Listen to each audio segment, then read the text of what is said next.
Well, welcome to part two of our third panel, Bridging the Divide Between Gun Owners and Gun Owners, a Game Changer for Gun Violence Prevention Policy Promotion. This panel will feature multiple perspectives on the concept of bridging the divide between gun owners and non-gun owners, including an injury prevention perspective, a policymaker's perspective, an advocate's perspective, and that of a gun-owning physician. Our first panelist is Susan Scavo Gallagher, a longtime researcher and advocate in the field of injury prevention and the founding director of the Children's Safety Network Resource Center. Much of Susan's professional career has been devoted to research, policy, and practice around the prevention of unintentional injuries and violence to children and adolescents, building infrastructure within state health agencies, improving existing data sets and their usage, and effective communication with policymakers. Welcome, Susan. Hello, everyone. I am not a rookie to this topic of firearm safety, which is the topic of the symposium, but most of my work was done back in the 80s and 90s in this area. And at that time, injury prevention was not viewed as a partner with criminal justice, police, and others to address the firearm problem. Firearms were not viewed as a healthcare or public health issue, and firearm safety was not viewed as collaborative work. Things have changed a lot since then. Injury prevention folks, though still predominantly are focused on collecting firearm injury data and improving those sources of data. But there is a lot of interest from the injury prevention community in doing something. Next slide. So somebody had mentioned silos before. Oops, so I got to get rid of something in the middle here. And unfortunately, there's still a lot of conflict, and the general population still sees two very different camps. There's many assumptions and terminology that's different for each of those camps. And even last year, I can give an example, local community was referred to me about helping them with their firearm problem. They had good intentions, but they really didn't like my message, which included engaging with local hunters and gun owners. And I think also the other message they didn't like was the need to involve local legislators or politicians. They were very uncomfortable with doing that. Next slide. So how do you join these two together? There's been a lack of inclusivity and a lack of compromise in our position, has done little to break down barriers, and we do need to strengthen the response to the firearm problem. I thought the 12:30 presentation by the Michigan Department of Health was an excellent model of how to do this. I'm hoping that will be available to everyone to look at. So I think it really showed how injury prevention belongs in the dialogue. Next slide. So there's different ways to bridge the gaps, and I think good data is not listed here, but it is only one element of an injury prevention approach. It's essential, but not sufficient. We need to identify varied stakeholders. And again, the Michigan Department of Health did this with an excellent example of its task force members. Convene joint meetings to understand each other and determine what you can agree on, and then determine specific areas for collaboration. Next slide. We know there are many barriers to collaboration. Here's a list of some of them. I will mention having the different perspectives and orientation, I think, is a big one. I think there's been a lot of misperceptions around definition of different topics and what they encompass, and also misperceptions around terminology. There's been turf issues. Some people have a very narrow focus. This attitude of we know best, even when we're a newcomer to the topic, having a judgmental nature, not being a neutral listener, and sometimes showing a real lack of respect. Next slide. So now I'm going to switch topics to motor vehicle injuries and illustrate how injury prevention does things in the public health world to reduce barriers to collaboration. So public health has always had a strong convener role.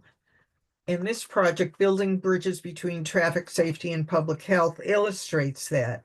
It was done early in the 90s when traffic safety and injury prevention professionals worked separately and behind the scenes complained a lot about each other. The problem was they weren't working together and many misperceptions they had. And our goal was to bring special expertise and resources together to address the problem rather than operating in separate worlds. Next slide.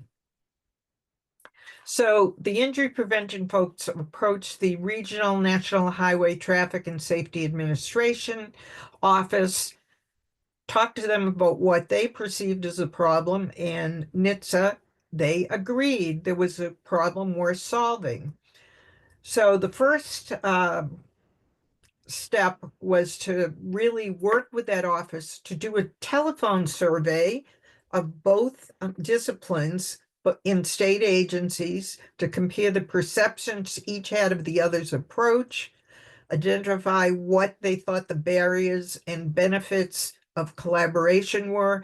Knowing what's in it for them is always important. Suggesting ideas for joint efforts and identifying other stakeholders. And for the traffic safety, it might be the impaired driving people, alcohol abuse, driver's ed instructors, bicycle organizations, American Academy of Pediatrics, the local chapter, car seat dealers, and of course, hospitals. Next slide. Second step, convene a joint meeting to bring together the two groups, share the perceptions and misperceptions from the survey, and there were a lot. But the idea was to get everybody on the same page and then to discuss the motor vehicle injury problem, prevention policies, enforcement initiatives, and other strategies, as well as what was going on in the state and federal agencies. Identify current activities and potential collaboration to really look at the commonalities, which were an opportunity to work together. And then finally, to develop an agreement for setting up some policy across the state. If this sounds familiar, is really a lot of it is the approach that Michael Siegel just described for the project that he is leading. Next slide. Develop a newsletter to share the injury prevention activities of state and federal agencies, and continue to meet 3 times a year for further collaboration and for continuing education and training, which they wanted to do. And I didn't put in step 5, which was to apply for funding for a joint project. They did do that and it was obtained. Next slide. So the lessons that were learned from this project is you need to have a planning process. You have to have the opportunity for joint discussion so everybody winds up with a common framework. You need to learn each other's perspectives, terminology, and language. You've got to focus on similarities to develop a shared goal and develop trust in the motives and expertise of people from different backgrounds. Next slide. And the next slide, we'll skip that one. So some keys to success that, again, I'll reiterate, at least in injury prevention, convening different perspectives to collaborate. And again, convening is a strength, I think, of public health. Being broad and inclusive to identify stakeholders on seemingly different sides of an issue. listening to understand where people are coming from. That listening part is so important. Identifying commonalities rather than focusing on differences, and having a willingness to compromise. Finally, I think it is really important for injury prevention practitioners and researchers to embrace their convener role and be more inclusive as they have done for other injury topics so that they will be a better partner in addressing firearm issues. Thank you. Thanks so much, Susan. That was great. Our second panelist is Senator Keturah Herron, who represents the 35th Senate District in the state of Kentucky. Senator Herron is a youth and justice advocate, former policy strategist, the first openly LGBTQ plus person elected to the Kentucky House of Representatives. She has a master's degree in corrections and juvenile justice from Eastern Kentucky University, and she's co-chair of Legislators for Safer Communities, an independent, nonpartisan coalition of 171 state legislators representing 43 states across the country, committed to reducing gun violence. Welcome, Senator Herron. Thank you, and thank you all for having me. I will say today we've had a lot of storms actually in the last 48 hours, and so my internet is out, so I am on my phone. So if someone can just give me a thumbs up that I can be heard. Yes, okay, perfect. And thank you for doing it this Thank way. you all for having. Absolutely. Thanks for having me here. Before I get into it, I think it's important to give just a brief overview of how I got to this point of doing this work. When we're talking about gun owners and non-gun owners, I remember as a young person um, going out. I'm from rural Kentucky. I grew up in a town, Richmond, Kentucky, and in the summers and on the weekends, we would actually go out to the country. My mother would say, "You all are getting out of the house, and I'm taking you all to the country." And so, at a very young age, I remember shooting guns with my family members. Most of those members were cousins that were maybe 5 to 10 years older than me. And so I grew up around firearms at a very young age. And as I got older and through the work that I've done, I have been impacted personally by gun violence in several different ways. Working with young people, I've had a lot of youth who have lost their lives to gun violence. I've had young people who are actually perpetrators of violence. And then personally within my family, I had a young cousin who committed suicide using a firearm, and I was able to witness from there just the trajectory of the trauma of how that impacted my own individual family. And so when I became elected, I decided that I would take up gun violence or gun violence prevention as one of my priority issues. And the reason why I say that, and the other thing is I am an actual legal gun owner. And the reason why I give that background is because I think that it's important, especially as policymakers, as we talk about why we care about this issue and coming up with solutions and who are the best people to come to the table to talk about solutions in order to make our community safe, but also in order to ensure that people have the rights to bear arms. And so for me, when I look at creating policy, one of the things that I noticed when I was talking to some of my colleagues about some of the initiatives that I was trying to get done, they were afraid to have these conversations open. They were afraid to have the conversations in public. They were afraid to have the conversations, even if it was just one other colleague in the room. But when I was able to get those individuals by themselves, they opened up about where they really felt and what their thoughts were as it related to gun violence. And a lot of them themselves were gun owners. And so that immediately got my wheels turning about what does it mean and look like to start having conversations with people who are gun owners and people who are not gun owners. How can we come to some type of consensus? How do we come to a point where we have shared language? How do we come to a point where we are able to take away any myths, because we know that when we say gun violence or we talk about guns, oftentimes there is extremes on either side, and in a policy making realm, those conversations are shut down very quickly. And so one of the reasons I think it's important to bring gun owners and non-gun owners together is so we can have an understanding of different perspectives and to create that safe space. I think that when you get gun owners and non-gun owners in a room together, and you're able to take away, um, uh, I'll say, the lights and the cameras, and get people to really just come down to the same level, I believe that you create a safe space and people really start to open up and be open and honest about their true feelings, their fears, and what they believe that can work and cannot work. I also believe the reason why it's important to bring gun owners to the table is because they are often the people that can bridge the gap between our conservative lawmakers. Um, in policy making and politics, unfortunately, there is the pressure from the gun lobby, there's a pressure from community. And so oftentimes what I've seen is that some of my conservative colleagues don't want to spend and use that political capital on something as it relates to gun violence or gun safety.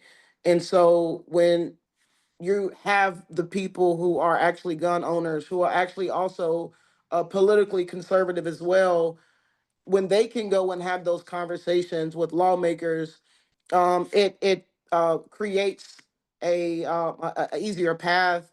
It creates a environment that is a more friendly environment and is not hostile. And the other thing that I believe, not just on this issue with gun violence, but on all issues, is that the best policy comes when we bring unlikely allies together. And so, one of the things that I've attempted to do, and I will continue to do, is here in Kentucky, is to create a task force to deal with gun violence prevention and then just gun safety overall. And in that task force, it would be a 25-member task force that includes law enforcement, gun owners. It includes victims, families of victims, survivors. It also has someone on there whose family member was a perpetrator of gun violence. I think that that voice is also important when we're talking about this issue. And then, of course, it has people from public health, and then also the people who are actually in the hospitals who are serving the individuals who are coming in with these injuries.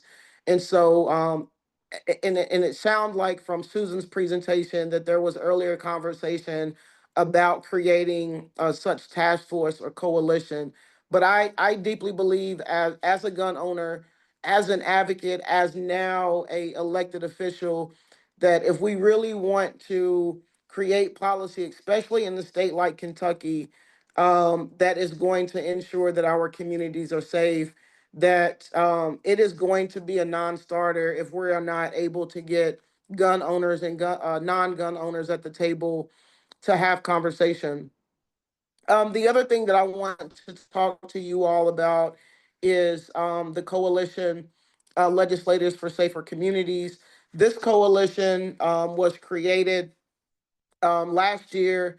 And we really created this coalition because we knew that we had to do something as legislators to assist other legislators, but also bridge the gap between local, state, and federal lawmakers and policy to get people information. And as we know, the work that was done at the previous administration with the gun violence office that the previous administration had, that is no longer there. And so we know that this coalition is very timely now. And so our goal is to, one, get as many legislators engaged in this process, but two, share information about what is happening at the federal level, share information about what people are doing in their individual communities, to help and assist with gun violence, whether it's programs or whether it's policy, and to really just be a information hub to where we can all come together and share that information and use ideas. Because what we do know, and I'm sure that someone has brought this up, is that in Baltimore, they have had no homicides in over, I think, 400 some days. And so things are working in communities. And I believe that if things are working in cities such as Baltimore, then we can make things work in smaller jurisdictions and communities as well. But in order for that to happen, we have to share information. um, we have to use each other as resources, and we have to get created, whether it's how to get money and budgets for some of these issues, or also how to get law enforcement or our public health partners to come together to work together on these issues. And so we're excited about the work that we're going to be doing. And we're still in the building mode of that work. Um, and so I think that what you will see moving forward throughout the year and the years to come, that you'll see more movement from us. We will be hosting our first webinar at the end of next month, where we are going to be inviting elected officials to come and to learn. And so that's pretty much what that coalition does. And at that this time, I will yield my time, and I look forward to the panel. Thank you. Thank you so much, Senator. That was great. Perfect for the occasion. Our next panelist is also my colleague and friend, Evan Horowitz, who is the executive director of the Center for State Policy Analysis at Tufts University. We call it CSPA. The center helps lawmakers to develop effective solutions to pressing problems by providing rigorous, timely, nonpartisan analysis of live legislative issues and statewide ballot initiatives in Massachusetts. Welcome, Evan. Thank you, Peter. It's good to be here. It's good to be introduced as Peter's friend. It's always an honor. Although he stole, my first few sentences about what I do, I may just repeat them. So again, I'm Evan. I run the Center for State Policy Analysis. We do nonpartisan research on live legislative issues, which means we do policy work and we work for policy change, but we don't do policy advocacy. And we're not joiners, really. We don't do movement building. We don't bring coalitions together, but that doesn't mean we don't work on policy, doesn't mean we don't advance policy, doesn't mean we don't make policy better. And what I'm going to be talking about is some of the kind of strategies we use, some of the things we've experienced and learned working with legislators here in Massachusetts and in other cities and states around the country. And just as a general framework, there are a couple of ways that we sort of make policy advancements. One, we provide technical guidance for legislators and legislative staff. So sometimes it'll happen that, a legislator or their staff will be working on a policy or a project, and they'll want to know the impact, and they'll just come to us, sometimes openly, sometimes through back channels, to get some research, some insight into the likely impacts. So there's direct technical assistance, as I say, sometimes public, sometimes less public. We work with advocacy groups as a second thing, left and right, on reports and analysis. Again, also sometimes public, sometimes private. And you can think of this as, maybe you're a community foundation and you're trying to think about how best to allocate a certain amount of money to advance environmental justice issues. And you might come to us and say, okay, we really care about environmental justice issues, but we also care about efficient use of our resources. What's the most efficient use of our resources in that sphere? And then we might help over a period of months to say, okay, this is how you want to approach it, or these are your options. Here are the trade-offs. We do direct work with media. I'm a former journalist myself, and we spend a lot of time talking with media, doing radio appearances, talking chiefly about policy trade-offs. That is, not what policy to pursue necessarily, but how to make our policies better so they don't have unintended consequences or consequences that people would prefer not to see. And the last is that we provide the only comprehensive ballot guides for Massachusetts voters. And I'll come back to ballot questions later. But ballot questions are a way that lots and lots of agents of policy change around the country are forcing their representatives to engage with the issues they care about and make changes. And when that fails, to go directly to voters. And despite the fact that lots and lots of important policy issues get addressed on the ballot here in Massachusetts and around the country, there is no group in Massachusetts besides us that systematically analyzes the impact of ballot questions. Before we came into existence, which was only 5 years ago, there was no such group. So the only analysis you saw of ballot questions came from advocates and opponents. And there was no kind of referee. And we've been trying to play that role, succeeding and sometimes not succeeding, but doing our best. And I think that's sort of the key, because we get asked a lot, what does it mean to be nonpartisan? How can you pretend to be nonpartisan? Surely you have a point of view. Surely for sure, I have a point of view on lots and lots of issues. But I think the key distinguishing factor for us in our work is that we're trying to be nonpartisan. Nonpartisan is a slogan that we slap on there so people don't think of us as left-leaning or right-leaning. It's not fake, which it is in a lot of cases, or it's not like a label to ensure that you're not audited and that all donations are charitable. We are genuinely trying to capture the best arguments on both sides of an issue, and that just doing that in an earnest way has given us a reputation of trust on ballot questions and other issues. So at this point, having admitted that we help advance and improve policy in Massachusetts, but not through movement building, and not through coalition building, and not through direct lobbying. I'm going to talk about some of the ways we do and some of the things that I have seen that work and that can work for other agents like us, who maybe have technical expertise or think of themselves as having policy ideas, but not operating through the sort of mass movement channels. So the first one, and in each case, I'll talk a little bit about the sort of mechanism and then can tell a story. And that's the basic idea here. The first is, I just have it labeled as make friends everywhere, if possible. So in your legislature, across relevant agencies, among potential partners and opponents. And this is very broad.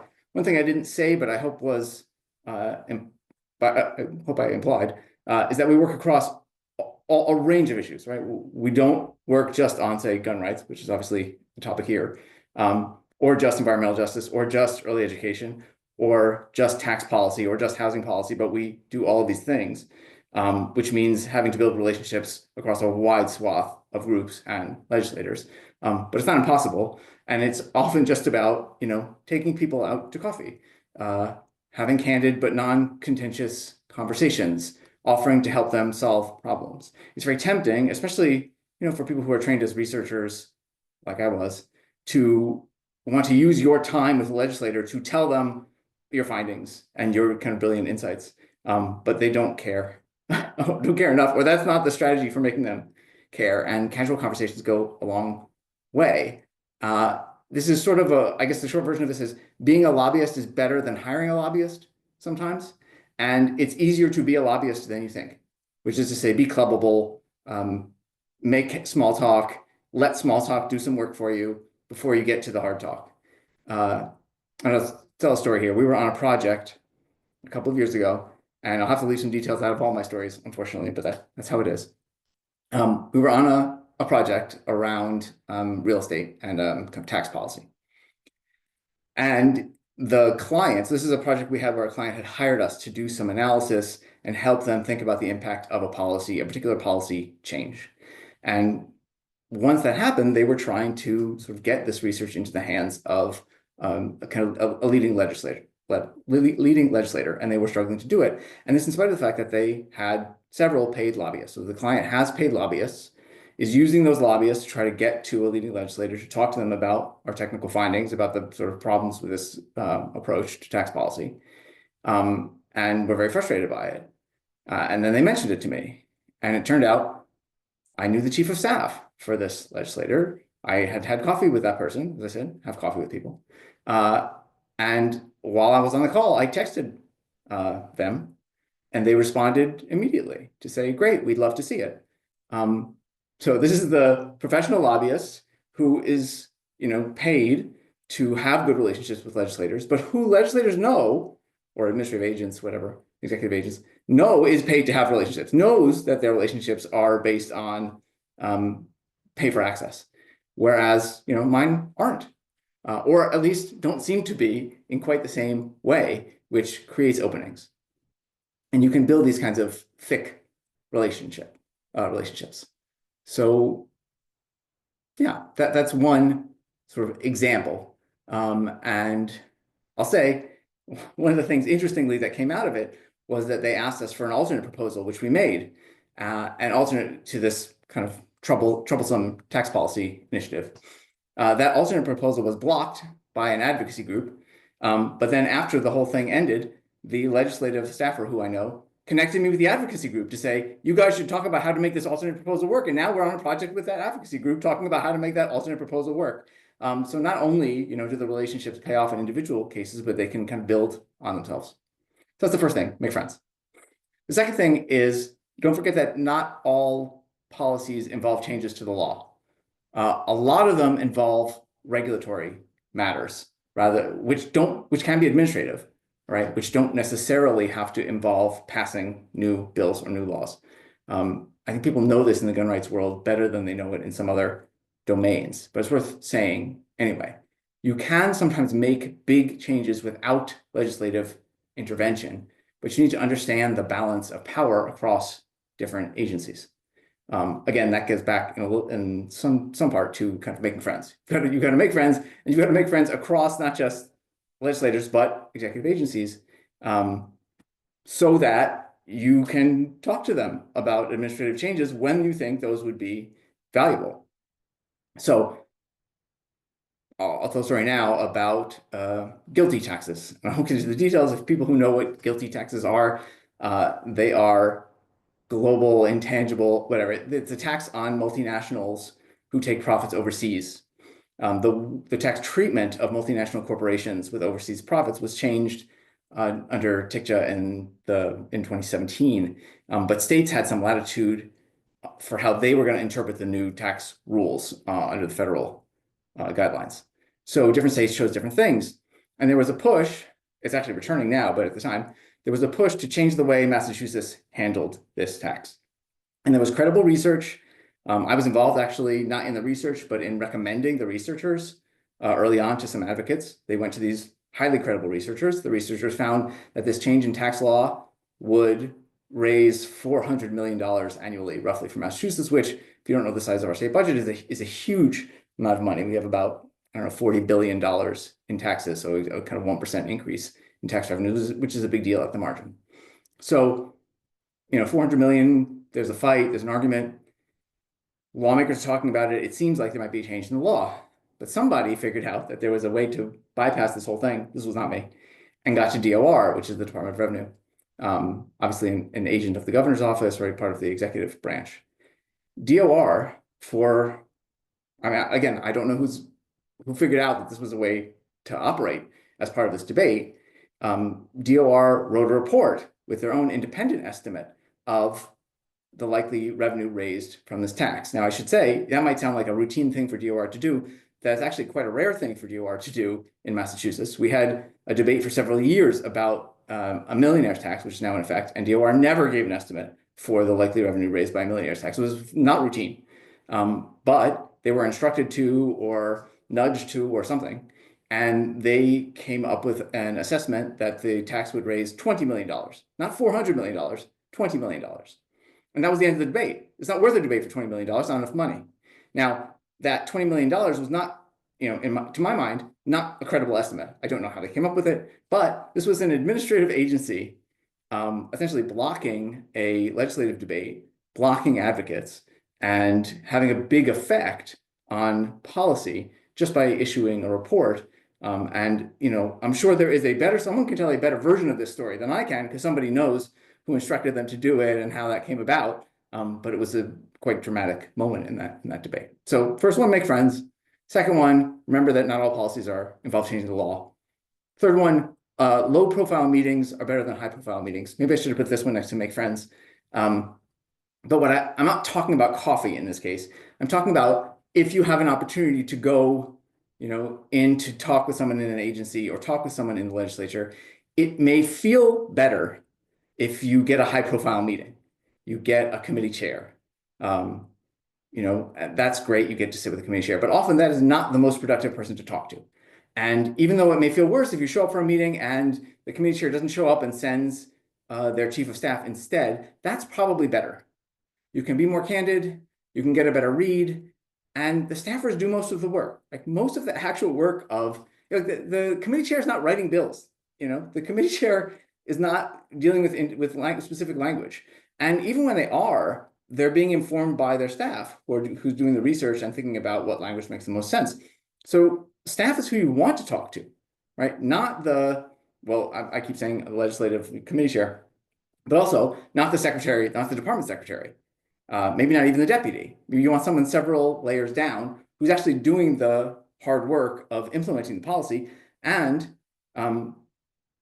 who may let their guard down in a way that the secretary never would, and you can get some insight into what's working, what's not working, why your policy is not advancing, what it would take to get it over the finish line.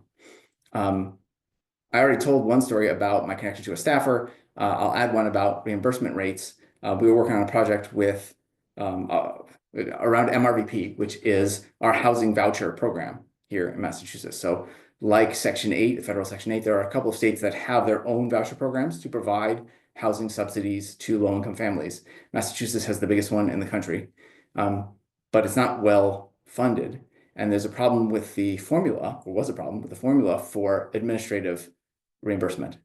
And we were, however, able to make a change to that formula by talking to staff and never having a big public open debate about adding new money to this program that is popular but not everybody's favorite housing program or whatever. We avoided an open debate entirely by having meetings with the staff who oversee the authorizing legislation for this program and getting them to rethink the formula and rewrite the formula and change the formula, which actually did improve administrative reimbursement and help the organizations, the entities that are overseeing these vouchers, giving them out, managing them.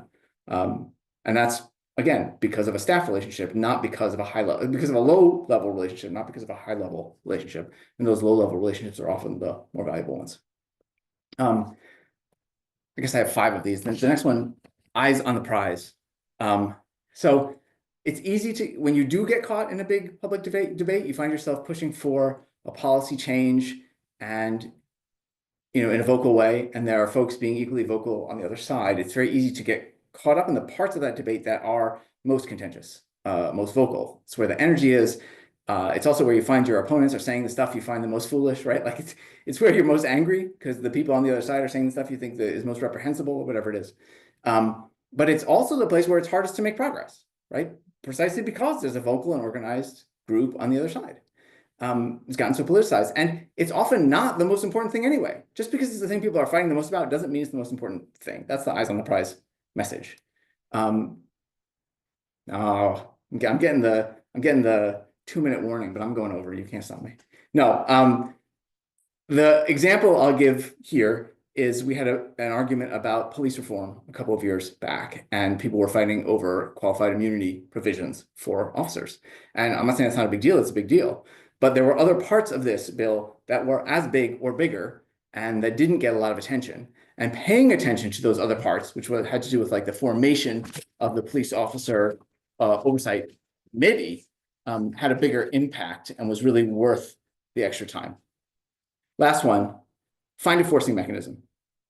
This is often the hardest part when you're trying to make policy change. It is very easy for people, and I mean even people who agree with you, to choose continued discussion over definite action, to say, well, let's bring more people to the table. Let's think harder about some of these complicated issues. Because, that at least allows everyone to think they may get their way in the end.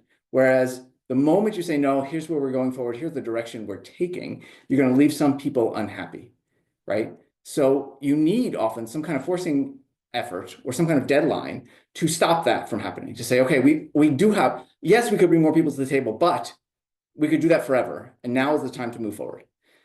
Traditionally, it was the risk of losing the election that was the standard, right? You knew legislators or you knew people in the state house or the governor's office, and they were worried about not being there in a year or two. And so they wanted to accomplish their priorities. That's less effective now, since Massachusetts, like a lot of states, is basically ruled by one party and has been and there's very little risk of individual legislators being voted out or parties losing power. So that doesn't work.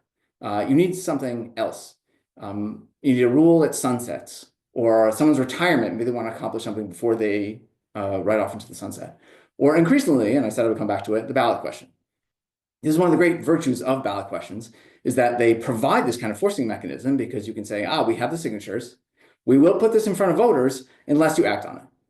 And, I think this is one of the reasons they've become so popular, not because people really prefer going to voters, but because in the absence of other forcing mechanisms, it compels legislators or administrative agents or executive agents to act.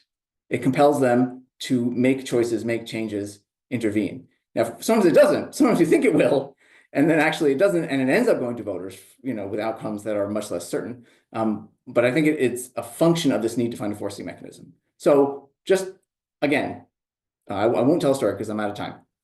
But those sort of mechanisms that have, for us, and in part of some of the fights we've been part of, have proven effective. I'll just, 1, make friends everywhere. 2, remember that changing law is not the only way to change policy. 3, low-profile meetings, often better than high-profile meetings. 4, eyes on the prize, not on the most heated part of the discussion. And 5, find a forcing mechanism. And I will stop there. Evan, thank you. That was genuinely very interesting and useful. Thank you so much. Just before I introduce our final panelist, actually a final panelist per se of the day, I just want to remind everybody that you can put questions by typing your question in the Q&A button at the bottom of the Zoom screen. We do have some questions keyed up, but I'm sure we'll have time for some questions that haven't been added yet. So our final panelist is Dr. Cedric Dark, an emergency medicine physician who is also a gun owner. Dr. Dark is an associate professor in the Henry J. N. Taub Department of Emergency Medicine at Baylor College of Medicine. He's author of the book Under the Gun, an ER Doctor's Cure for America's Gun Epidemic. I'm sorry. Welcome, Dr. Dark. Thank you. Thank you very much for having me on. And I have a few slides I wanted to just share with you, but I think some of what I'm going to say will echo a few of the things that maybe our first speakers spoke about when we get back a little bit to the public health analogy for gun violence. And I wanted to start sort of with this. I approach gun violence more as a physician first, and I think advocate second. I would probably say a gun owner third in that sense, more so that I at least understand that. Being in Texas, I'm a little bit more familiar with gun culture than other people that are in other parts of the country where guns aren't as favorably viewed might interpret it. So that's the perspective that I come from. If you go to the next slide, one of the things that made me start to get active in this particular space came about in 2018 when the National Rifle Association sent out a tweet which essentially told doctors and physicians like myself to stay in their lane. And this was in response to information that was published in the Annals of Internal Medicine in their journal, because they had put out several policies that they thought might be useful for helping to save lives. And as physicians, that's precisely what we're trying to do when it comes to gun violence. Next slide, please. So one of the things that we talked about is research, and research can be fairly informative. But when it comes to gun violence, the data are out there that show that it's not well funded. And if you look at that little orange dot on the screen and look up and down, that's telling you all the other diseases that are roughly the same level of mortality. And a few of those things are things that I deal with on a day-to-day basis, like motor vehicle collisions, sepsis, which is a really severe form of infection. And gun violence gets well underfunded relative to what we see these other disease processes. It's an outlier, and it's an outlier largely because of some of the advocacy efforts of the National Rifle Association back in the 1990s. Next slide. So when they sent this tweet, it actually linked to this little page on their site and talked about the RAND Corporation, which again is one of these nonpartisan, well-respected research institutions out there. And they pulled a very specific area, talking about one line that said where Annals of Internal Medicine referred to a certain policy, it didn't really have any evidence. But from my perspective, I was like, I know that there's things that actually are evidence-based and work to save people's lives from policy. And so I went and read the report that they were talking about. So if you click the next button about 2 more times, you'll see that they had this Science of Gun Policy, Volume 1, Volume 2, and then also Volume 3, if you click it again. And I went through and read all 400 pages of these things and figured out there's a whole lot of stuff that was left out of this one simple little tweet, that there are things that we can use to save lives from firearms. Next slide. So let's take it back just a step to sort of this public health analogy, which I like to use. And if you're familiar with public health, you may recognize this as sort of the chain of transmission or the chain of infection for a disease agent as it goes from, typically a human or animal reservoir, a portal of exit, a mode of transmission, and then on to the next host. And I look at firearms pretty much the same way. I think of things like a gun as like a mode of transmission or a vector, similarly to the way that I think of a mosquito as a vector for diseases like dengue or malaria or other mosquito-borne illnesses. And really, there are a lot of different places where we can impact what I view as the original disease, which happens to be anger, misogyny, or in the case of suicide, things like depression or suicidality. So there are a lot of places where we can impact gun violence, not all of which are focused purely on the gun, but some of them are. And I think that those are some things that are worth talking about. Let's go to the next slide, please. So the Surgeon General last year published this Firearm Violence, a Public Health Crisis in America report, and it touched on a lot of these concepts and also some of the things that are actually capable of being implemented. And they range from laws and policies that we would have to go out and change, or regulations that need to be changed, to community factors as well. Can we go to the next slide, please? All right, so what I wanted to do is break down the way I look at policy and make it fit that public health mode. So in public health, we have 3 things that we call primary, secondary, and tertiary prevention. Medicine adopted this as well and kind of looks at it. And I'll explain that in sort of the analogy, both in the medical analogy and how it can apply to gun violence. So when we think of things like primary prevention, we're talking about changing risk factors for people so that they never wind up catching a disease in the first place. So if we're thinking about heart attacks, for instance, how do we prevent people from even beginning to have heart disease? It comes from changing their diet, making sure they exercise, those sorts of modifiable risk factors. When it comes to firearms, the way I think of primary prevention is how can we keep firearms out of the hands of people that we view as dangerous or people that should not have firearms in the first place. And the reason I put this picture up there was because back in 1994, there was a young man who was shot in the neck at a high school football game, and when he was 17 years old and was taken to the hospital. He survived his injuries and ultimately wound up going to college, finishing that, going to medical school, and actually went to be trained to become a trauma surgeon back at the same place where he was shot. And that's where I met Joe Saccharin, who some of you in this webinar probably know as one of the heads of Brady, because he was my trauma chief when I was doing my emergency medicine residency program. But I share this because of the work that Brady does focusing on background checks. And the reason that I want to highlight this particular story is because the person that shot Joe in the neck happened to be an undocumented immigrant, which is a class of people that are not supposed to be buying firearms. But at the time he was shot, that law wasn't really in effect, and Virginia hasn't had that law up until the year 2020, when I think they passed a background check on all firearms. But background checks on every single firearm transaction would be one policy that could be implemented, and there's still large gaping holes in this rule that we could use and have demonstrated to reduce things like homicide. If we go to the next slide, I wanted to talk a little bit about what secondary prevention means. So primary prevention is making sure that the disease doesn't get to the patient in the first place. In this case, we'll consider the risk factor is there, it's present. And so what we're doing is now screening for something. So, I'm a little bit above 45. For those of you that are above 45, it's time to get your colonoscopy. That's a screening test that looks for early signs of things like colon cancer. And so like that, what are some things where we can screen, where maybe a firearm is in the home, but we could do something to make it safer for the people that are also in the home. And I think a great example of that are child access prevention laws, or even safe storage laws, where we find a way to put time and space between a firearm and someone that doesn't require access to it, like a child or maybe someone with dementia, etc.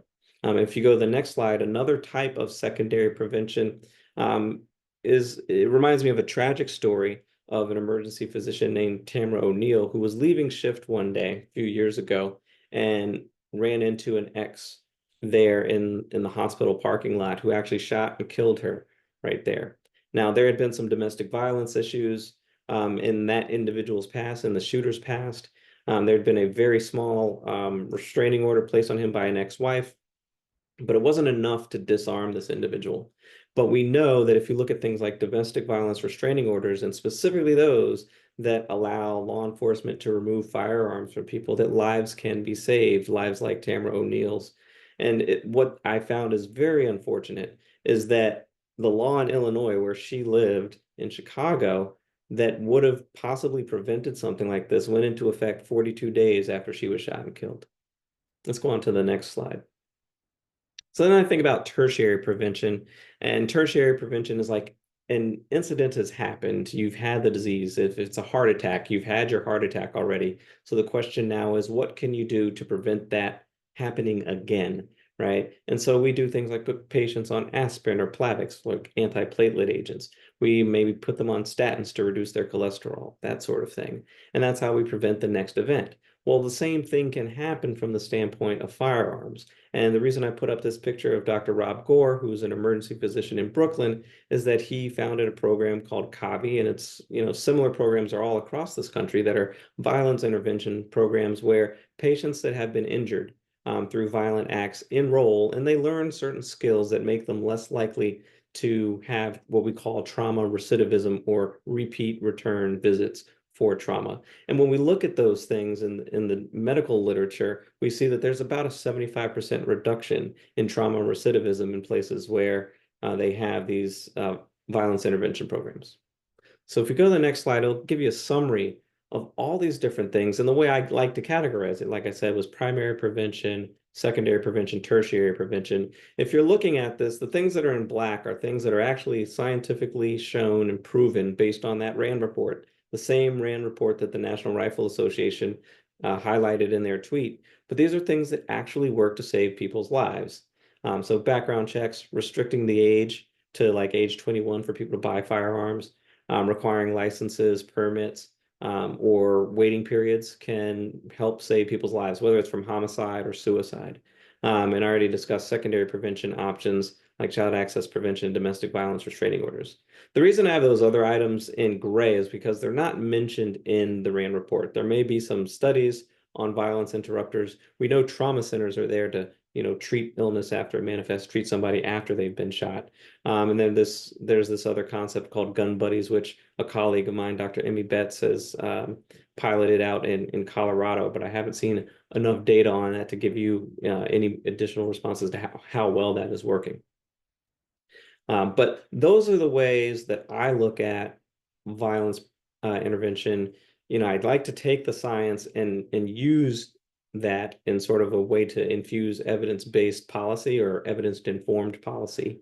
And that's how I tend to advocate from my perspective as a firearm owner, but also a physician that has to take care of patients that have been shot or injured. And if you go to our last slide there, this is just a quote from another physician friend of mine that was out there at the time that there's this response to the National Rifle Association, just really wanting to echo that we're not necessarily anti-gun doctors out there. We just don't want to have bullet holes in all of our patients. So I will stop there and give you guys back a little bit of time for the additional questions, and thank you all very much. Thank you, Dr. Dark, and everybody. I think this is a really great panel. I admire all of you. And also, you were all quite concise. So we have plenty of time for questions, and we do have a bunch teed up, but we will certainly welcome other questions that people can type in.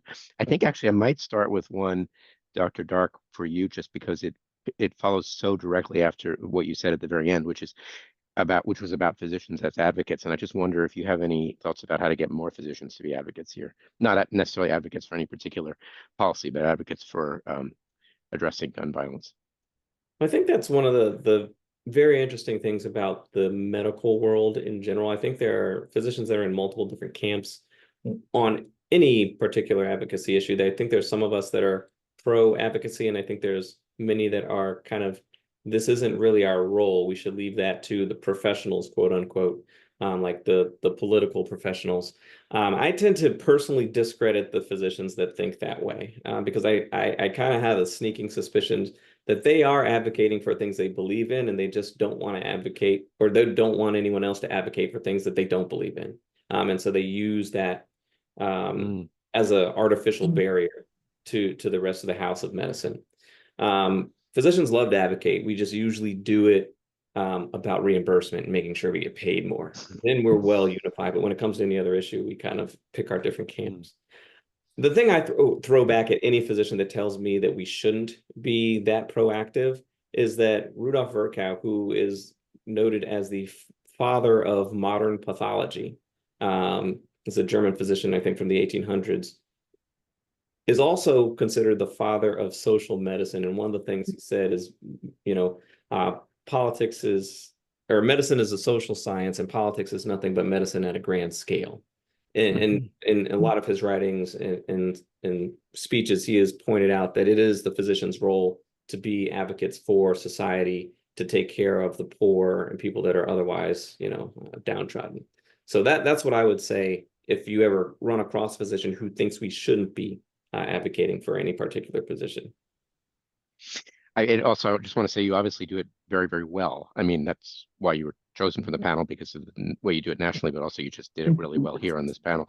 So I wonder if there's something to be accomplished by training or educating physicians, because not everybody does it like you just did it. So, I mean, did you learn that in med school, or yeah, right. So how can we improve that, the kind of capacity of the doctors to do this?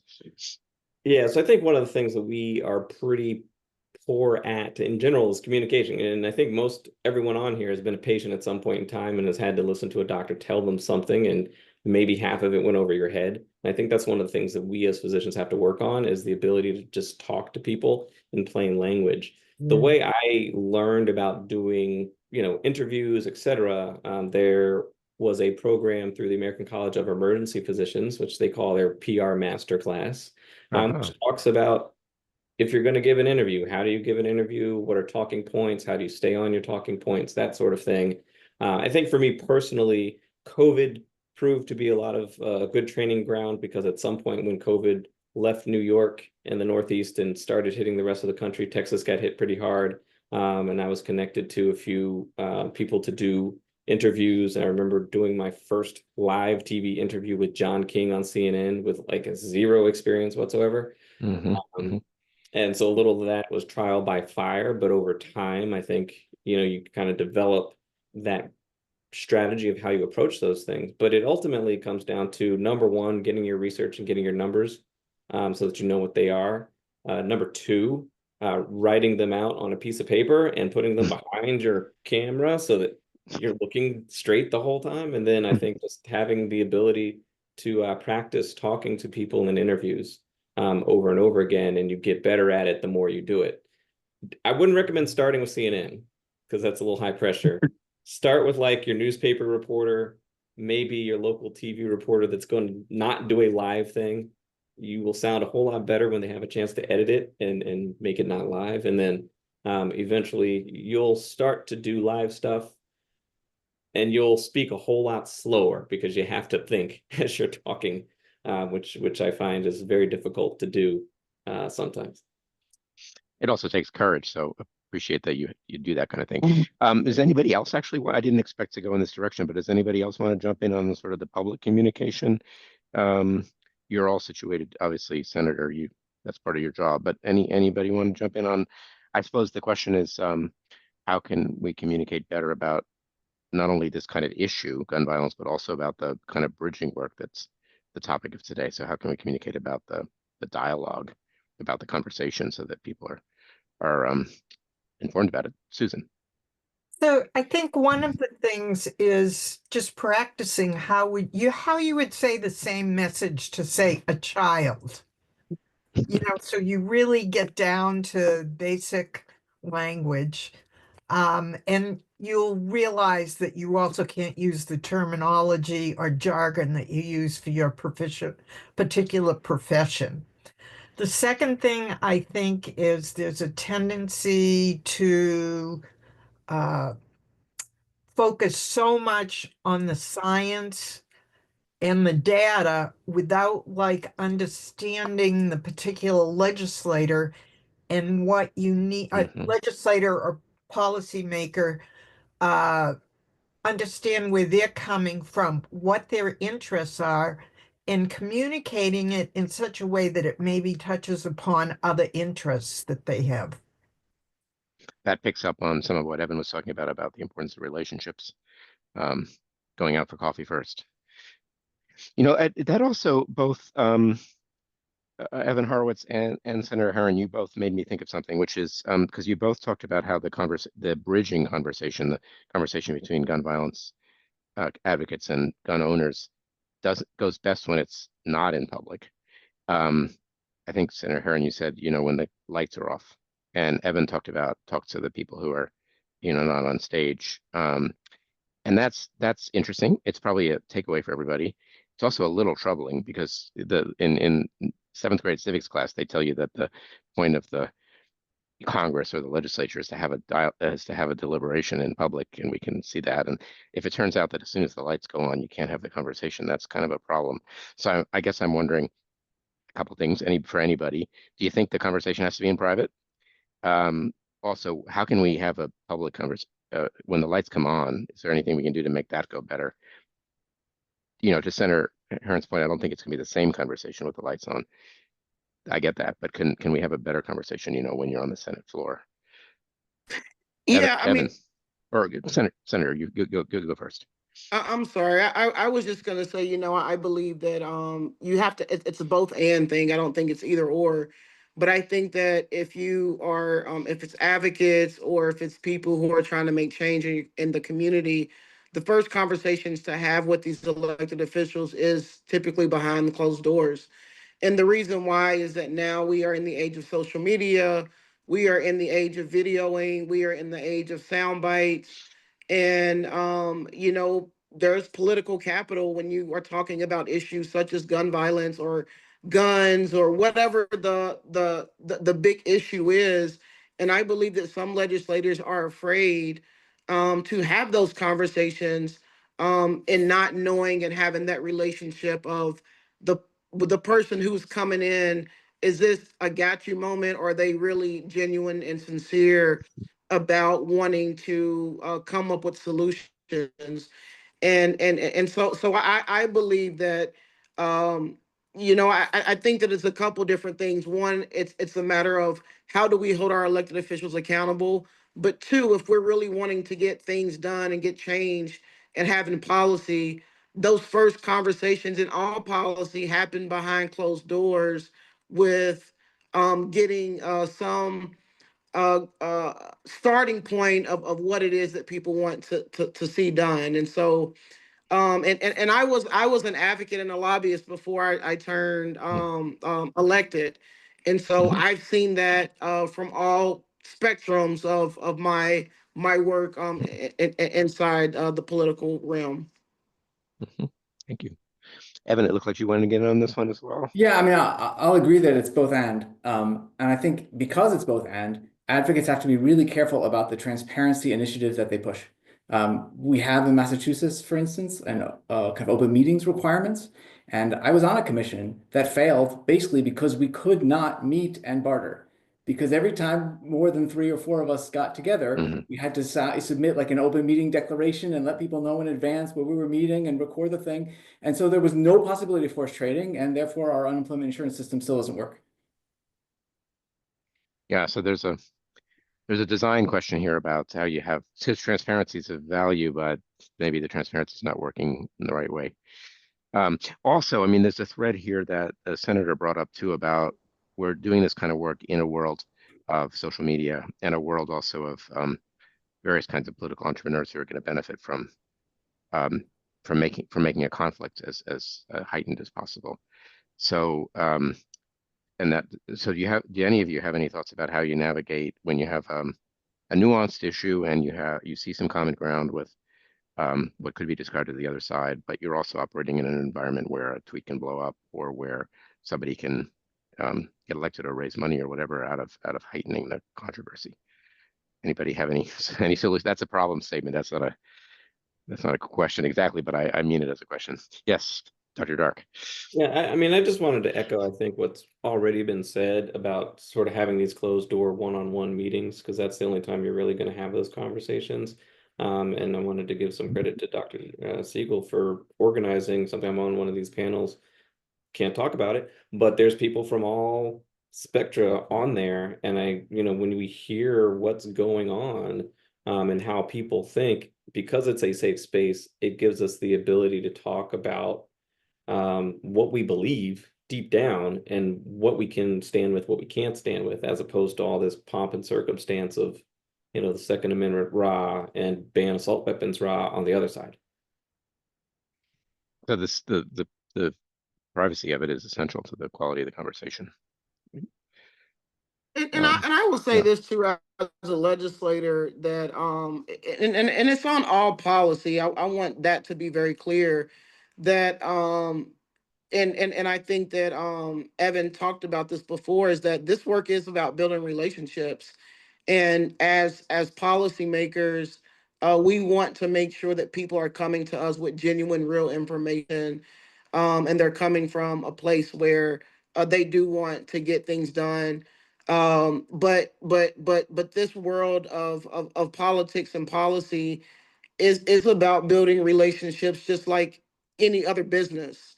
And so, the unfortunate piece is that we have the ability or inability to say yes to something that could either continue to harm people or to help people. I think that is probably one of the biggest differences.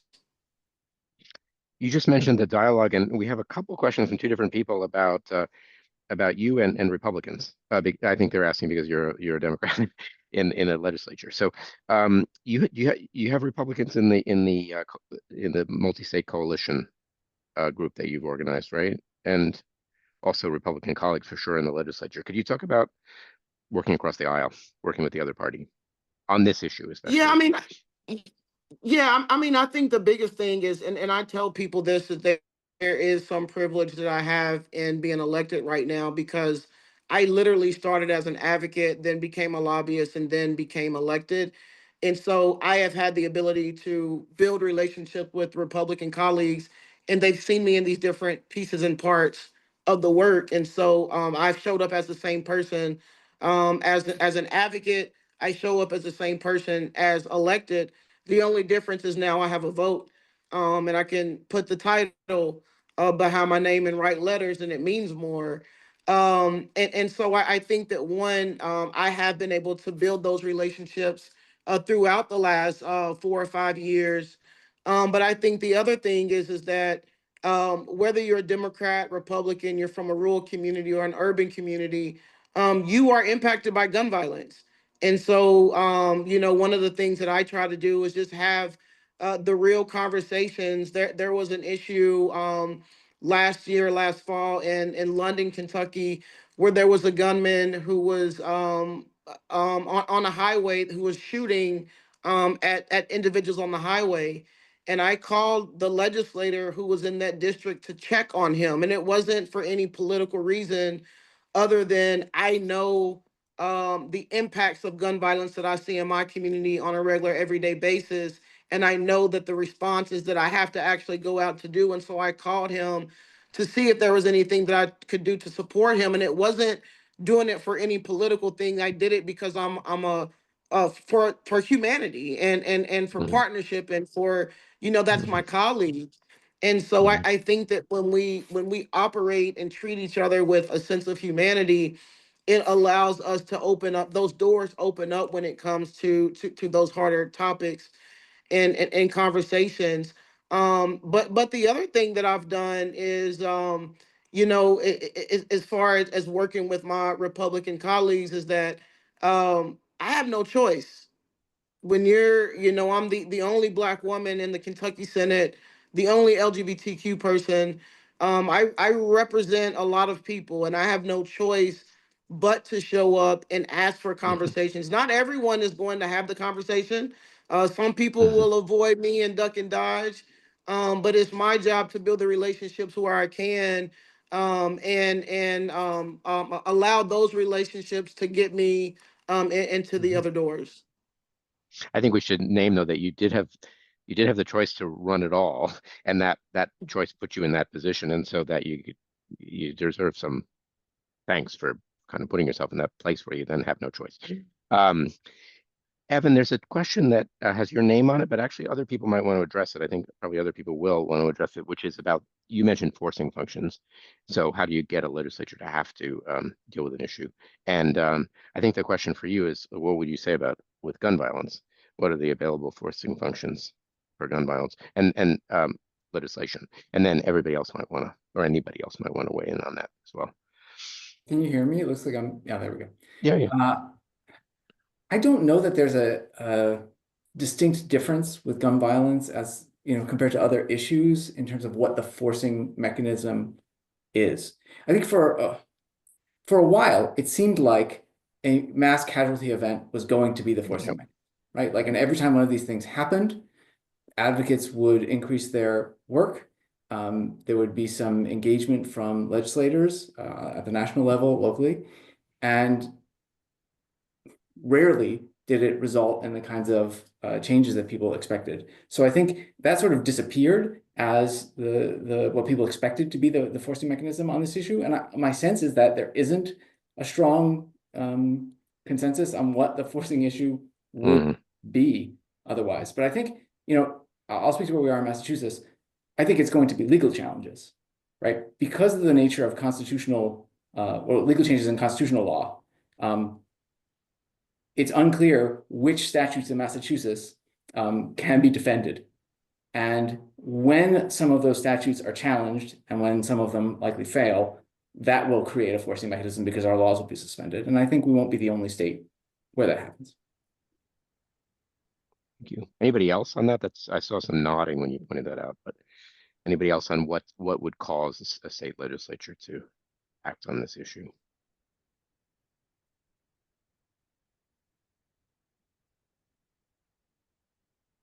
I will hop in again. Yes, please. I think that one of the issues is that I think that oftentimes when people say gun violence, people think about the mass casualties. Um, but I think it's some of the other things that we're seeing as well. In the city of Louisville, last week, our law enforcement had a press conference, and actually, suicides is the leading cause of death here in our city than homicides with firearms, and that is it's crazy numbers. We've had 40 people in the city of Louisville who have committed suicide in 2025. And so I think also just Mm, changing the narrative about the different types of gun violence, if that makes sense, of it's not. mm, 'Cause I think that sometimes when people talk about gun violence, they talk about the criminal aspect, the violence, the gangs, and shifting and talking about the whole spectrum, is what I think that could be and hopefully will be, also one of those mechanisms. Thank you. Can I speak? So, yes, So please, Susan, you're a good person so to speak I on this. think Yes. another example is when, there could be a forcing mechanism is when it happens to somebody that they're close to. I remember when I worked for Senator Dick Durbin that there was, a letter going around to have people to sign on about there being suicide prevention money in the states. And it was like a non-issue. And then suddenly, a few months later, a Republican senator came back in August from recess and decided to talk about the fact that his son had committed suicide. And that his talking very briefly about how it had personally affected him. They were fighting over who was going to sign the potential co-sponsor, and it got passed, whereas it didn't go anywhere before that. And it had been a couple of years where it had been building and nothing had happened. So that personal experience, it has to be delicately discussed or come out, but it can be a very motivating force. We have a question here that is kind of a little bit of an argument back to Dr. Dark, your comments. And I think having an argument about the substances is good and appropriate. So the person makes I think three points in here. One is that you use a bacteria analogy and the notion of infectious bacteria causing harm. Points out that bacteria also perform a beneficial symbiotic function in digestion, and I think the thought is that maybe the spread of guns is also possibly positive. Then there's as for the natural law right to self-defense, the right to keep and bear arms is guaranteed in a constitutional amendment that is not as loose as the driving privilege. So how do we think about that? And the third point is, the question really, do you take into account 1.67 million annual defensive gun uses? I take it guns used to protect people. When you consider the science. So three questions, not coming from me because I don't even fully understand them, but Yeah. but Well, I I want think to pass number them on. one and Yeah, number three yeah, are similar, and I'm not going to get into the whole bacteria versus protozoan part of yeah. it, but that'd be being like a technical nerd. If Which we're is talking about guns in terms of pro and con use, like let's say the con use is killing somebody, um, you know, by murder or whatever, versus defensive gun use and or killing yourself versus defensive gun use. I think that's a totally valid thing to discuss and argue. And there's actually a paper that just got published last month in JAMA Network Open that I got to write a commentary about. Because again, it's about balance.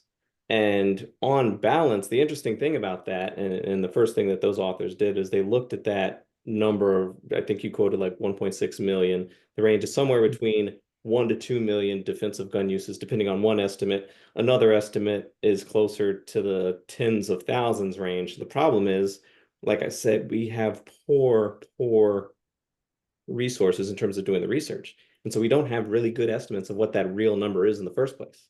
So one, we need more research to actually figure out what real defensive gun use is. But the second part, and I think the most important part, is for those people that reported defensive gun use, they were vastly more likely, and I think almost twice as likely to report also knowing someone that killed themselves. Mm. And so I think when you think of the data, it's a matter of what is your own personal risk tolerance in a sense. Again, Senator Herron and I both own guns. We have Mm-hmm. the right to do that, and we can decide whether or not we want to keep our gun laying out or put it away in a safe. I don't leave mine laying out because I got a 10-year-old son and I don't want him having access to it.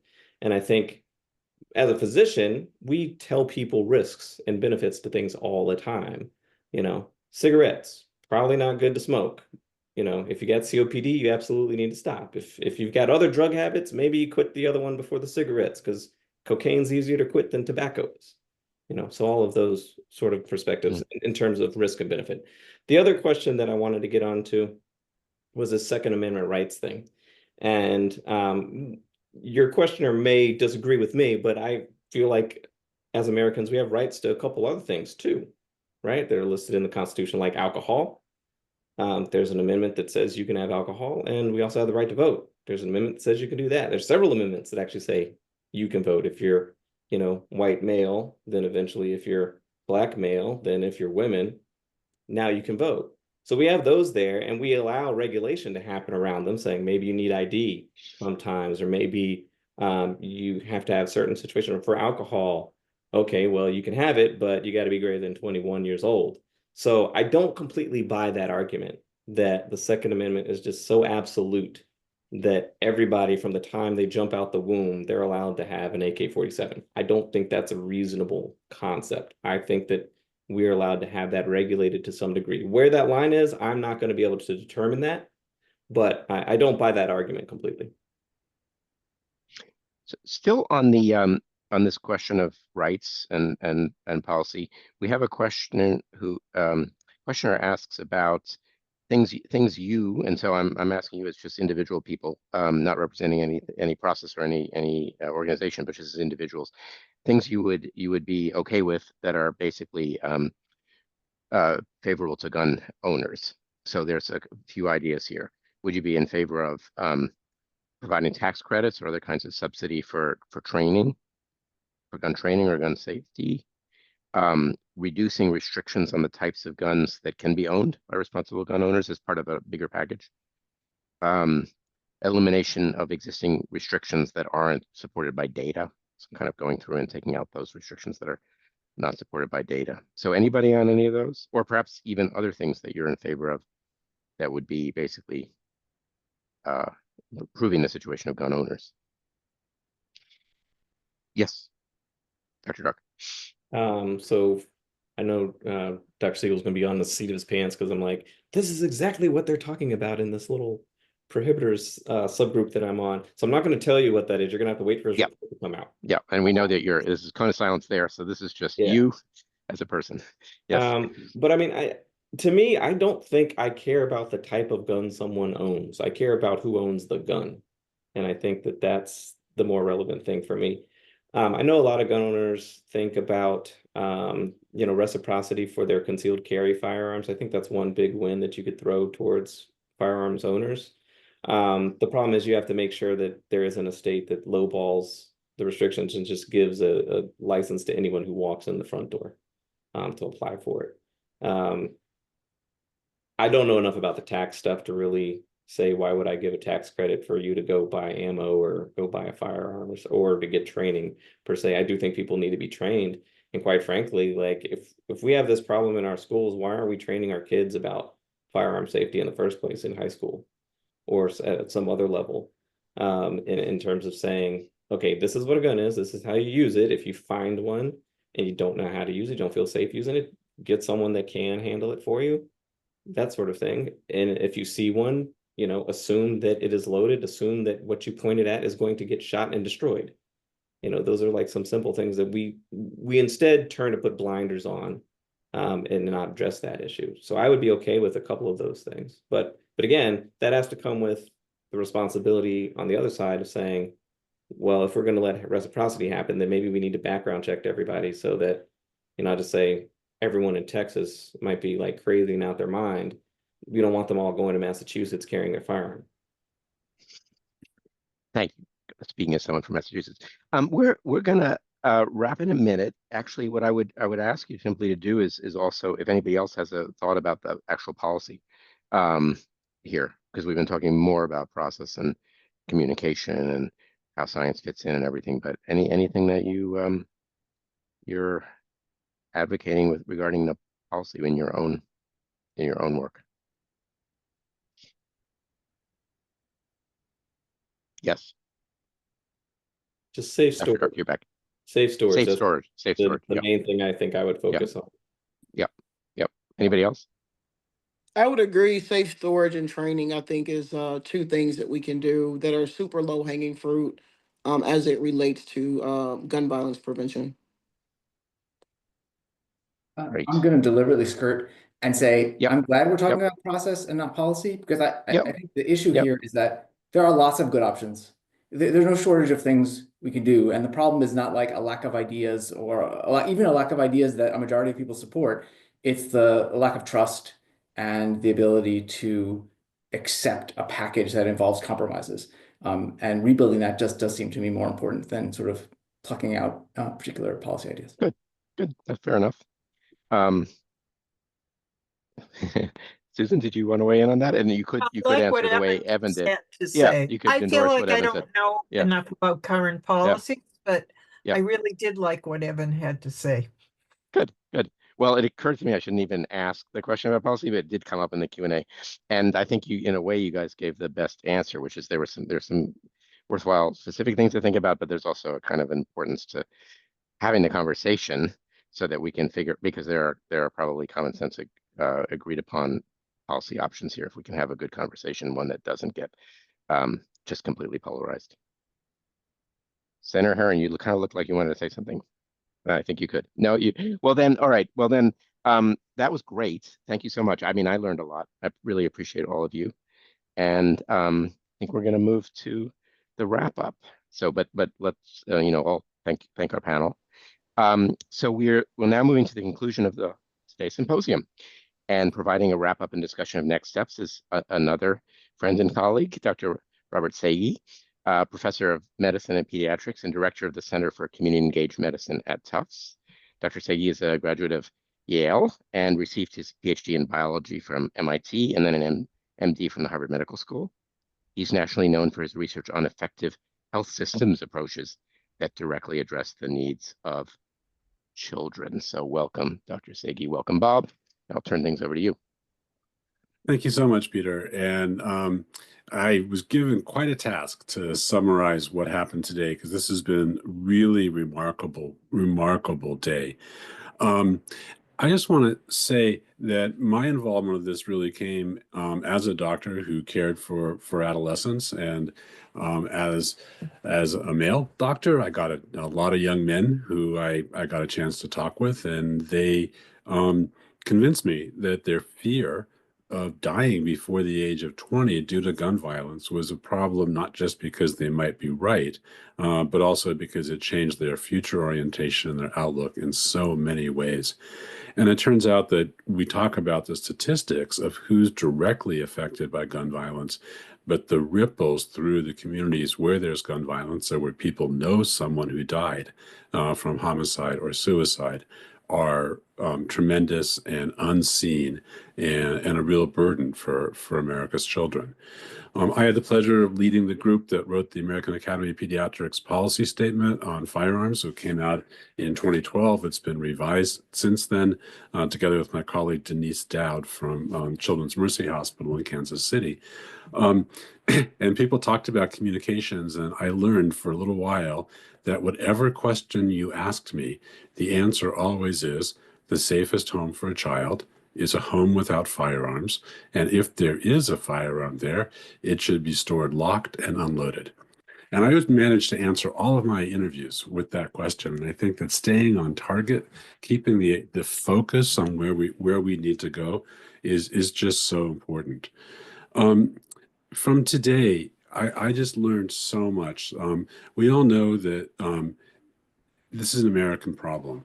It's the leading cause of death for children, but it's by no means restricted to children. It's an urban problem. We talked about that a lot. But as we learned from the data in Michigan, it's also a rural problem. And I have to say that after years of frustration, at this point today in the afternoon, I'm really filled with optimism. And that optimism is because today we heard from community activists who've been successful at not just organizing their communities, but getting the resources that they need, that these communities need to thrive, because violence grows up in an atmosphere of deprivation in the cities. And it's not just getting rid of the firearms, it's also investing in the communities, and especially in the young people. We heard from researchers, and it was wonderful to see Susan Gallagher. I've known her for a very long time as a wonderful injury prevention researcher. We also heard from CEOs of health systems, state cabinet members, and a White House advisor, several legislators at the state level, advocates and scholars, and really from all around the country. And the lessons that we learned are that there are numerous success stories. We've had federal legislation, and it may not be everything we want. I mean, I know I wanted more, and probably other people here might have wanted more too. But it was not nothing, and it really has been quite effective. ERPO laws in states, funding for community development, youth engagements, employment, all the things we know reduce violence have worked in many cases. And we heard stories today from Chicago and Detroit. We also know that firearms deaths are way down in places like Baltimore and Boston, of course. And that's important. But what I love about this project, and today in particular, is that science, public health science in this case, is important, but it's not the only factor. And people have mentioned the distrust of science. And what we know is the day when experts can stand up and say, this is my expert opinion, everyone should listen and follow that advice, those days are gone. It's probably better in this case that they're gone, because it's a team sport. And when I listened to Dr. Bagdasarian from Michigan talking about her task force, my first thought was, oh my God, how does she ever manage that? There's so much going on, so many people, so diverse.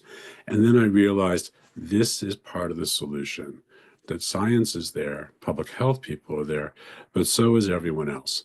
And working it out in an atmosphere of trust and respect, and I think she said a safe space, is so important, because that's the way we're going to get to something that's effective. And there's a confusion, and it's certainly in my head, about violence prevention and firearms. And firearms are important not because they reduce all the violence that exists in the world, but because they reduce the lethality from violence. And that's nowhere more true than in suicide. And unfortunately, we've seen tremendous levels of suicide in the United States since the pandemic, and suicide by firearm is more likely to result in fatality. And people who are suicidal but use a different method are less likely to die. And I think that this can extend to all the other situations where violence arises, since violence is overwhelmingly between people who know each other, sometimes quite well. But the presence of a gun is what makes it so lethal. And I want to talk about a few of the things that we heard that sort of get at what this project is about.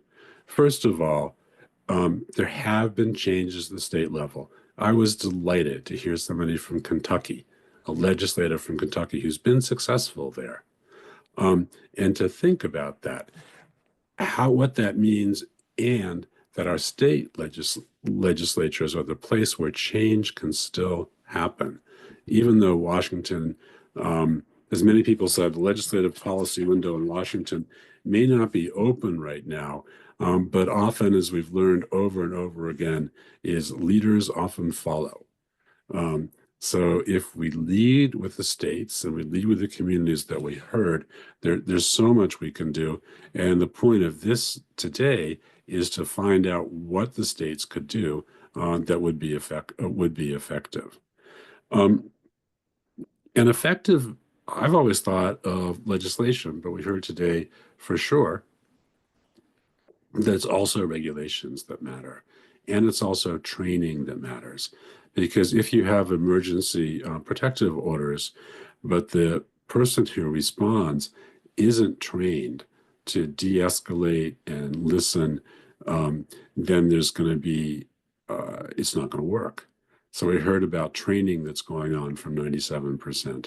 And really think about those, about their rules about who you can sell guns to, but there have been rogue gun dealers. So all of those things matter, and they're all places of pressure. I think the other thing that makes me optimistic is we heard about success in other areas. Smoking, way down. Traffic fatalities, remarkably down. And all of those came, as I learned today, from reframing the smoking debate from smokers versus non-smokers to the public versus the tobacco industry. And traffic fatalities, the enormous cooperation between automakers, highway builders, and people really work. And I think with traffic fatalities in particular, it's very similar to guns in that you can design systems that allow people to drive their cars but not die. And I think that one of the things we're trying to do here is thread that needle so we can reduce fatalities. And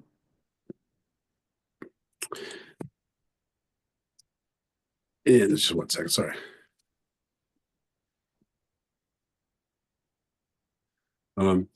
But I think that the other reason why I'm optimistic is because we heard over and over that as a nation, we're sick of mass shootings.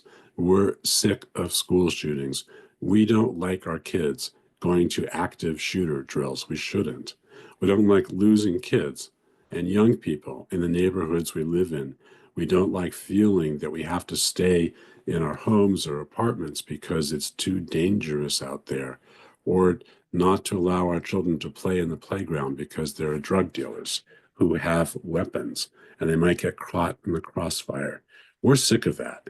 And now there are 24 states with ERPO laws. We've heard over and over again how this works. And I think that one of the things that I've learned is that some of this is personal, and that Sue Gallagher talked about how suicide prevention became law because a legislature lost someone to suicide.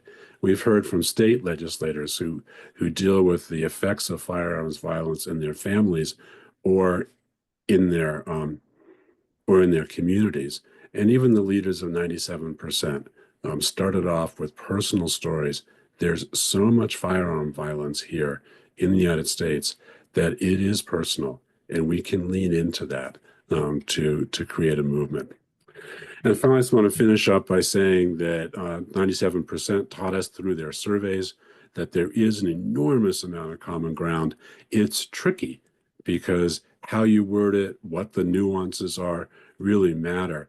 But starting out with a large set of common ground makes me really optimistic. And I am so excited to be part of this project, and hope and expect that it will result in some real change, some ideas for state legislators that can be enacted, that won't be part of a political divide, because the legwork has been done to address the legitimate concerns from everyone involved, and that we'll continue to see a decline, hopefully a rapid decline, in firearms injuries and deaths. So that's my summary of today. It was quite a day. I kind of had to run through it because I have lots of notes from what I heard. But I want to stop here and introduce Stacy Miller, the co-founder and executive director of 97%, and she's going to close us out today. Thank you so much. I'm going to be very brief in my closing remarks, in part because I'm based in California, so I've been on this call since 6:30 a.m. my time. I just wanted to quickly say thank you to all of our speakers today, not just for sharing their insights and their analysis with us today, but for the work they've been doing for many years. And obviously to Dr. Siegel and the researchers at Tufts. We've actually been collaborating with Dr. Siegel since we first started 97% in 2021. And we're very excited to continue to do that work and to find the common ground and share the results of that work as soon as it becomes available. Several people asked throughout the day just some logistical things. So recordings of this conference will be available. It may take a few days. We will email the recordings out to people, and they will also be available on the 97% website, 97%.us. So that will all be available to folks. And I just wanted to close with a brief thought or two, which is, I think many people acknowledge today that we're in a very sobering moment right now with what's going on related to gun violence, as many people mentioned, with the cuts going on at the federal level, to the Office of Violence Prevention at the CDC, and other cuts. That not only affects federal funding, but obviously funding that's cut from the CDC funnels down to being cut at the state and local level as well. But I think what hasn't been reported as much, even just in this calendar year, is things like this. In January, Wisconsin joined 11 other states in establishing a state-level Office of Violence Prevention. Just last month, in March, Alabama passed a law blocking Glock conversion switches for certain firearms. And 3 days ago, Georgia passed a statewide law creating an alert system flagging students who are at risk for continuing violence. And to me, that's that's what today's session and day was all about, which is that on the ground, people are doing the work, and are making progress. And we heard, as we just heard the summary before, all of the folks from Pastor Brooks first thing in the morning to the CEOs, to the folks in Michigan, to physicians on the ground, to state legislatures.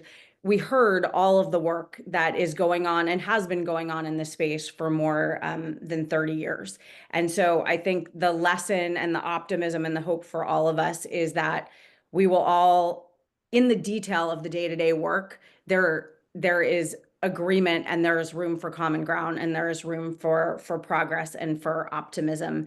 And we at 97% will continue to do that work, hopefully alongside all the folks who were participating in today's session. And we look forward to continuing to collaborate with everybody. Thank you again so much for your time, and I hope everybody has a wonderful evening. Thank you so much for joining us today.